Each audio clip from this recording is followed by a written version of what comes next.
After losing the big election back in November, Democrats are trying to figure out who will be the next one to lead them. Control of the party hanging in the balance tonight as Kristin picks up the story from there.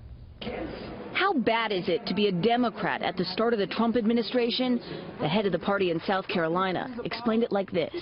Jesus Christ came back in South Carolina and ran as a Democrat in some of the congressional districts that we have. He would not win. That is how bad it is right now. Jamie Harrison is one of 10 people hoping to lead the Democratic National Committee away from the crushing losses of 2016 and into a future that can capitalize on the mass protests against Donald Trump's presidency.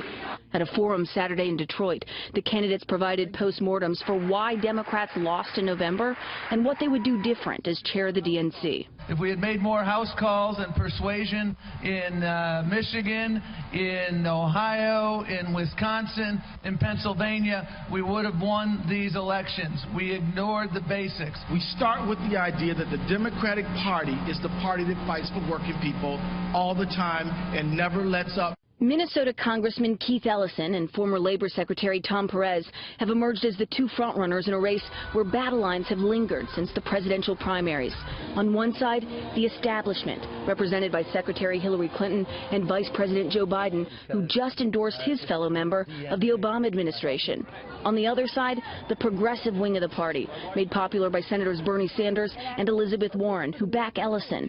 It's a struggle for the soul of the Democratic Party, one that will shape it for years to come. It's very important, I think, for the Democrats to win, to have their generational wheel turn now. It's time for the next crew to come in and take over from an aging group of Democrats here in Washington.